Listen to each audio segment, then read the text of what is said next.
10th class तक हम algebraic identities पढ़ चुके हैं, बहुत कॉमन एल्जेब्रिक आइडेंटिटीज जो हमें पता है, जैसे कि एल्जेब्रिक आइडेंटिटीज।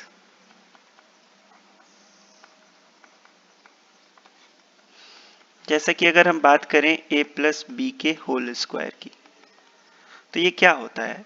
ये स्क्वायर एक फंक्शन है, इसका मतलब होता है a plus B into A plus B. अब a को a से मल्टीप्लाई करो, आंसर आएगा a स्क्वायर। फिर a को b के साथ मल्टीप्लाई करो, आंसर आएगा plus A B.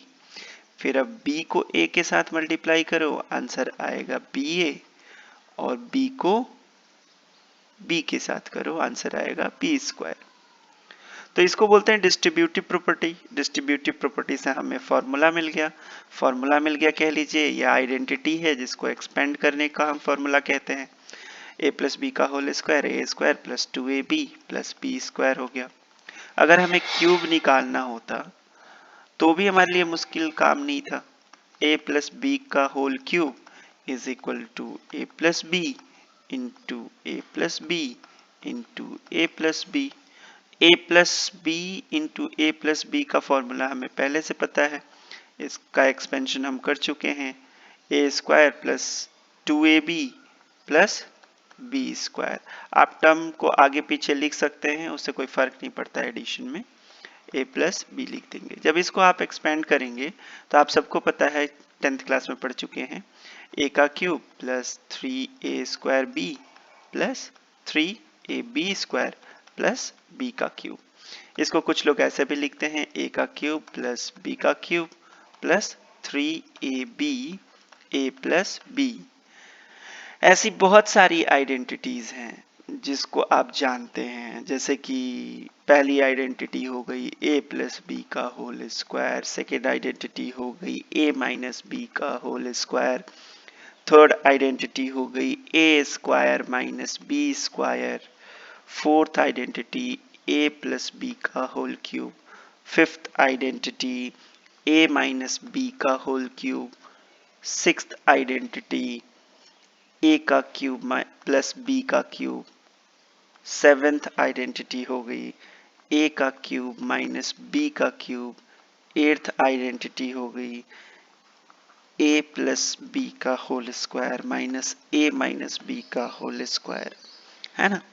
Ninth identity हो गई a प्लस बी का whole square plus a minus B का होल स्क्वायर।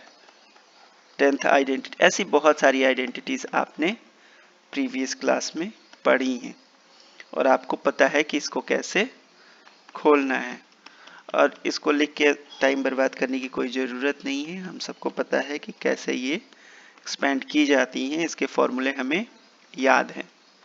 ये जो चीज़ें थी हम लोगों ने याद की हुई हैं या फिर डिस्ट्रीब्यूटिव प्रॉपर्टी से खोली हुई हैं। आज जो हम पढ़ने वाले हैं वो हमारा टारगेट है कि अगर a प्लस बी की पावर n हो तो इसको कैसे हम एक्सपैंड करें। उसके लिए हमें बाइनोमियल थ्योरम की जरूरत होती है। Binomial theorem. बाइनोमियल थ्योरम कहता है कि अगर इसे आपको खोलना है तो आप summation k is equal to 0 to n कर दीजिए और n के कर दीजिए a to the power n minus K और b to the power k कर दीजिए। अब आप पूछेंगे कि इसका क्या मतलब हुआ, तो मैं आपको समझा दूं कि इसका मतलब हुआ, इसका तो मतलब है समेशन, सम कर दो। इसका मतलब n k का मतलब होता है, याद रखिएगा आप, n factorial upon k factorial n minus k factorial. ठीक है, ये आपको याद रखना है फॉर द टाइम बिंग। और इसको पता ही है कि जैसे जैसे आप n k की वैल्यू बदलेंगे टर्म टू टर्म, ये वैल्यू और ये वैल्यू चेंज होता जाएगा। अब इसको समझने के लिए एक एग्जांपल ले लेते हैं। फॉर एग्जांपल आपको a प्लस बी की पावर 3 है, इसको एक्सपैंड करना है, क्योंकि ये तो इन जनरल फॉर्मूला है, ये तो इन जनरल फॉर्मूला है, इसको तो आप अपने फायदे के लिए कहीं भी यूज कर सकते हैं। अब देखते हैं हमारे पास n क्या है, n है 3 और k को तो जीरो से स्टार्ट करना है, तो इसको खोलने के लिए हम क्या लिख सकते हैं, हम लिख सकते हैं 3 0 a to the power 3 minus 0 b to the power 0 plus 3 1 a to the power 3 minus 1 b to the power 1 plus 3 2 a to the power 3 minus 2 b to the power 2 plus 3 3 a to the power 3 minus 3 b to the power 3। अब इसको अगर आप solve करेंगे तो आपको ये जानना चाहिए कि अगर आप टर्म टू टर्म सॉल्व करेंगे तो 3 0 क्या वैल्यू देगा, 3 फैक्टोरियल अपॉन 0 फैक्टोरियल और 3 माइनस 0 फैक्टोरियल। तो 3 फैक्टोरियल आपको पता है 3 इंटू 2 इंटू 1, 0 फैक्टोरियल मैंने सिखाया था 1 होता है और 3 माइनस 0 तो 3 ही होता है, तो 3 फैक्टोरियल, तो 3 फैक्टोरियल मीन्स 3 इंटू 2 इंटू 1, ये कैंसिल हो गया न्यूमरेटर डिनोमिनेटर, तो इसकी वैल्यू क्या आई 1। अब 3 1 को सॉल्व कर लीजिए, 3 1 मतलब 3 फैक्टोरियल अपॉन 1 फैक्टोरियल और 3 माइनस 1 फैक्टोरियल, 3 माइनस 1 हो गया 2 फैक्टोरियल, तो इसको क्या कहेंगे 3 into 2 into 1 upon 1 into 2 into 1, ये कैंसिल हो गया, इसका आंसर क्या आया, इसका आंसर आएगा 3। अब इसको चेक कर लेते हैं, इसको कहेंगे 3 फैक्टोरियल अपॉन 2 फैक्टोरियल और 3 माइनस 2 फैक्टोरियल, तो ये हो जाएगा 3 into 2 into 1 upon 2 into 1 into 1, तो ये कैंसिल हो गया, इसका भी आंसर आया 3। अब इसको खोल लेते हैं, इसको खोलेंगे तो क्या हो जाएगा 3 3 3 फैक्टोरियल अपॉन 3 फैक्टोरियल और 3 माइनस 3 फैक्टोरियल, 3 माइनस 3 0 और 3 फैक्टोरियल विल गेट कैंसिल, इसका आंसर आ जाएगा 1।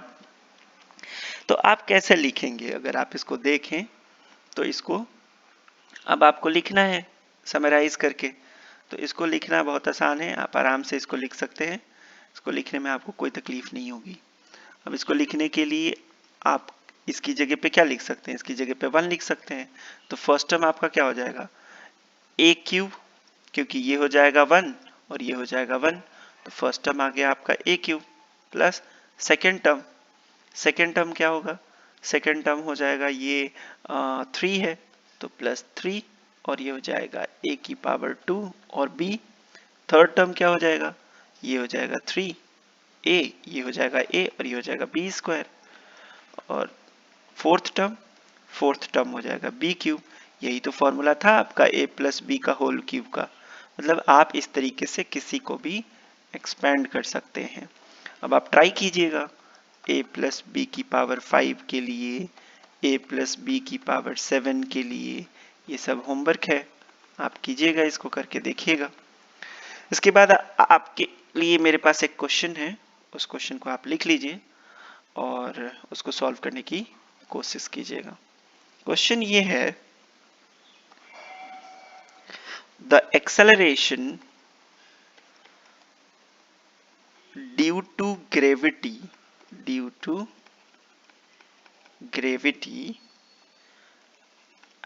at a height h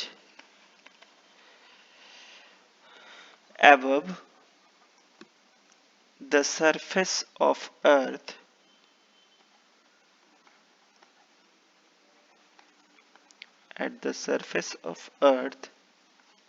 if r is equal to radius of the earth is given by z dash is equal to small g r square upon r plus h का whole square, if h is much less than r, then so that g dash is equal to g 1 minus 2h upon r. Okay.